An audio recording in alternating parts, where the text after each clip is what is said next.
Segunda carta de Pedro, capítulo 1. Simão Pedro, servo e apóstolo de Jesus Cristo, aos que conosco alcançaram fé, igualmente preciosa pela justiça do nosso Deus e Salvador Jesus Cristo. Graça e paz vos sejam multiplicadas pelo conhecimento de Deus e de Jesus nosso Senhor, visto como seu divino poder nos deu tudo o que diz respeito à vida e piedade, pelo conhecimento daquele que nos chamou pela sua glória e virtude, pelas quais ele nos tem dado grandíssimas e preciosas promessas, para que por elas fiqueis participantes da natureza divina, havendo escapado da corrupção que pela concupiscência há no mundo. E vós também, pondo nisto mesmo toda a diligência, acrescentai à vossa fé a virtude, e a virtude a ciência, e a ciência a temperança, e a temperança a paciência, e a paciência a piedade, e a piedade o amor fraternal, e ao amor fraternal a caridade. Porque se em vós houver, e abundarem estas coisas, não vos deixarão ociosos, nem estéreis no conhecimento de nosso Senhor Jesus Cristo, pois aquele em quem não há estas coisas é cego, nada vendo ao longe, havendo-se esquecido da purificação dos seus antigos pecados.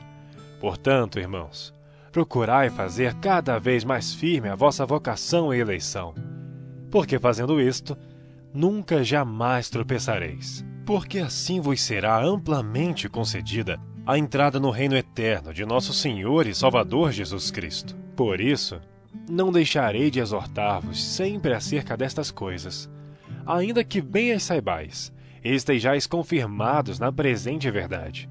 E tenho por justo, enquanto estiver neste tabernáculo, despertar-vos com admoestações, sabendo que brevemente hei de deixar este meu tabernáculo, como também nosso Senhor Jesus Cristo já mo tem revelado. Mas também eu procurarei em toda a ocasião que depois da minha morte tenhais lembrança destas coisas, porque não vos fizemos saber a virtude e a vinda de nosso Senhor Jesus Cristo, seguindo fábulas artificialmente compostas, mas nós mesmos vimos a sua majestade, porquanto ele recebeu de Deus Pai honra e glória, quando da magnífica glória lhe foi dirigida a seguinte voz: Este é o meu Filho amado, em quem me tenho comprazido.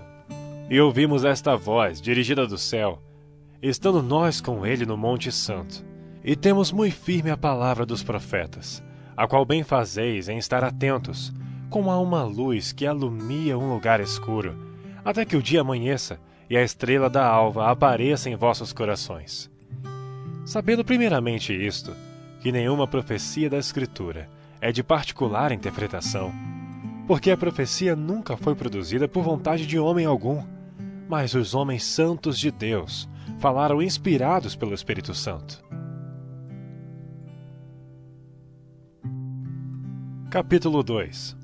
E também houve entre o povo falsos profetas, como entre vós haverá também falsos doutores, que introduzirão encobertamente heresias de perdição, e negarão o Senhor que os resgatou, trazendo sobre si mesmos repentina perdição.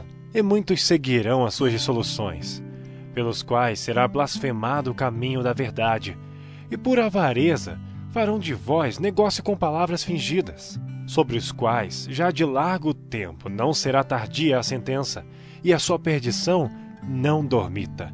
Porque se Deus não perdoou aos anjos que pecaram, mas havendo-os lançado no inferno, os entregou às cadeias da escuridão, ficando reservados para o juízo, e não perdoou o mundo antigo, mas guardou a Noé, pregoeiro da justiça, com mais 7 pessoas ao trazer o dilúvio sobre o mundo dos ímpios, e condenou à destruição as cidades de Sodoma e Gomorra, reduzindo-as a cinza e pondo-as para exemplo aos que vivessem impiamente.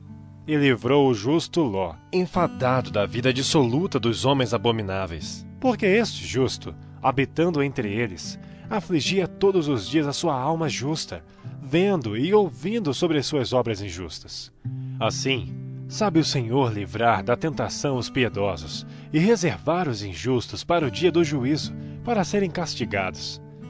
Mas principalmente aqueles que segundo a carne andam em concupiscências de imundícia e desprezam as autoridades, atrevidos, obstinados, não receando blasfemar das dignidades, enquanto os anjos, sendo maiores em força e poder, não pronunciam contra ele juízo blasfemo diante do Senhor, mas estes, como animais irracionais, que seguem a natureza, feitos para serem presos e mortos, blasfemando do que não entendem, perecerão na sua corrupção, recebendo o galardão da injustiça, pois que tais homens têm prazer nos deleites cotidianos.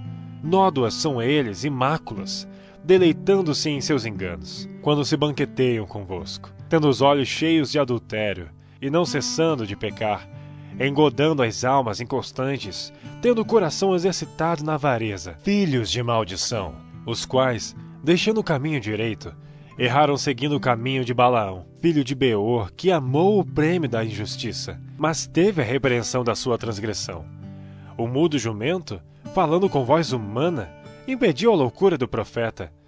Estes são fontes sem água, nuvens levadas pela força do vento, para os quais a escuridão das trevas eternamente se reserva.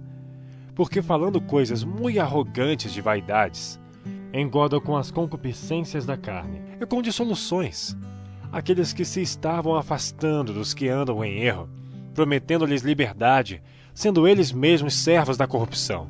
Porque de quem alguém é vencido, do tal faz-se também servo. Porquanto se depois de terem escapado das corrupções do mundo, pelo conhecimento do Senhor e Salvador Jesus Cristo, forem outra vez envolvidos nelas e vencidos, tornou-se-lhes o último estado pior do que o primeiro. Porque melhor lhes fora não conhecerem o caminho da justiça, do que conhecendo, desviarem-se do santo mandamento que lhes fora dado. Deste modo, sobreveio-lhes o que por um verdadeiro provérbio se diz: o cão voltou ao seu próprio vômito, e a porca lavada ao esponjadouro de lama. Capítulo 3. Amados, escrevo-vos agora esta segunda carta, em ambas as quais desperto com exortação o vosso ânimo sincero, para que vos lembreis das palavras que primeiramente foram ditas pelos santos profetas, e do nosso mandamento como apóstolos do Senhor e Salvador, sabendo primeiro isto, que nos últimos dias virão escarnecedores, andando segundo as suas próprias concupiscências, e dizendo: onde está a promessa da sua vinda? Porque desde que os pais dormiram, todas as coisas permanecem como desde o princípio da criação. Eles voluntariamente ignoram isto, que pela palavra de Deus, já desde a antiguidade existiram os céus e a terra, que foi tirada da água e no meio da água subsiste, pelas quais coisas pereceu o mundo de então, coberto com as águas do dilúvio.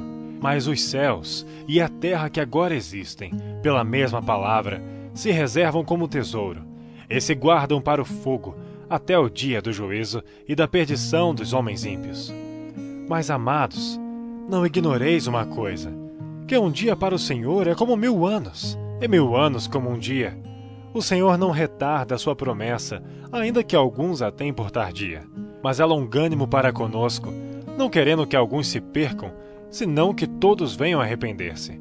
Mas o dia do Senhor virá como ladrão de noite, no qual os céus passarão com grande estrondo, e os elementos ardendo se desfarão, e a terra e as obras que nela há se queimarão. Havendo, pois, de perecer todas estas coisas, que pessoas vos convém serem santo trato e piedade, aguardando e apressando-vos para a vinda do dia de Deus, em que os céus em fogo se desfarão, e os elementos ardendo se fundirão. Mas nós, segundo a sua promessa, aguardamos novos céus e nova terra, em que habita a justiça. Por isso, amados, aguardando estas coisas, procurai que dele sejais achados imaculados e irrepreensíveis em paz. E tende por salvação a longanimidade de nosso Senhor, como também o nosso amado irmão Paulo vos escreveu, segundo a sabedoria que lhe foi dada. Falando disto, como em todas as suas epístolas, entre as quais há pontos difíceis de entender, que os indoutos e inconstantes torcem, e igualmente as outras escrituras, para sua própria perdição. Vós, portanto, amados, sabendo isso de antemão, guardai-vos de que, pelo engano dos homens abomináveis, sejais juntamente arrebatados e descaiais da vossa firmeza. Antes crescei na graça e conhecimento de nosso Senhor e Salvador, Jesus Cristo. A Ele seja dada a glória, assim agora como no dia da eternidade. Amém.